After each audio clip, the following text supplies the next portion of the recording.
What's up, guys? We're standing here at Fenway Park, the oldest baseball park in Major League Baseball, to celebrate Babe Ruth Day. Actually, as some of you baseball fans may know, Babe Ruth had his superstition had quite a bit to do with Fenway Park and the Boston Red Sox. They ended up selling him to the Yankees. As soon as they sold him to the Yankees, the Red Sox didn't win a championship for 86 years till 2004. So that's what it's called, the curse of the Bambino. And of course, you know what happened with the Yankees. They basically became the most winningest team in the history of baseball. So a lot of people believe the curse of the Bambino is real, very real. In the early years of Fenway Park, we were, quite frankly, the best team in baseball. We won the World Series in 1912, 1915, 1916, and 1918. Those latter three World Series were won in large part because we had the best pitcher in baseball, the best player in baseball. His name was George Herman Ruth. Babe Ruth played for the Red Sox and led us to 3 World Series victories.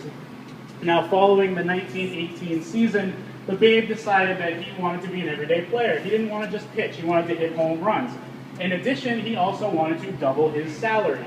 Now, that did not sit well with our owner at the time, Harry Frazee. Harry Frazee and the Babe didn't get along that well to begin with. The Babe was a fun-loving guy. He liked to go out after games, he liked to hang out with the ladies, and that did not gel well with Harry Frazee.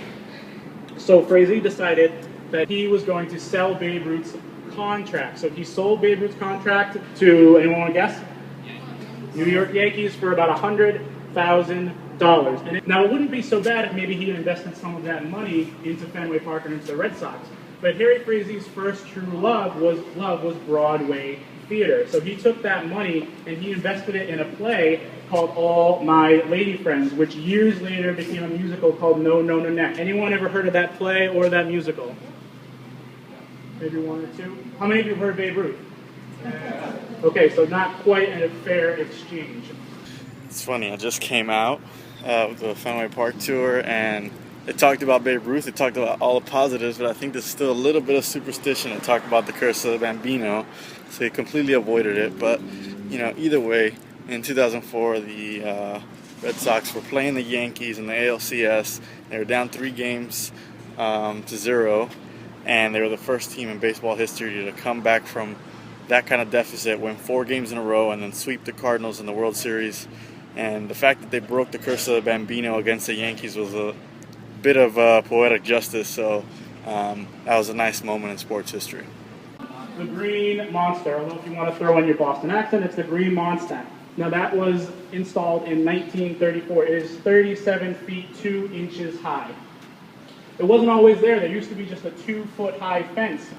But Mr. Yockey went out one day and he noticed something that he didn't like. He noticed people in the neighborhood standing on rooftops, looking out windows, standing on porches, watching his ball team for free.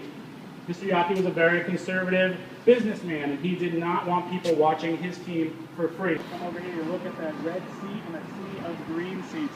That is the most famous seat in Fenway Park, and that seat marks the distance of the longest home run ever hit inside Fenway Park. 502 feet from home plate to that seat. Anyone know who hit that home run? Ted Williams, I heard it back there. Ted Williams hit that home During the senior years, through all the good times and the bad, Fenway perseveres.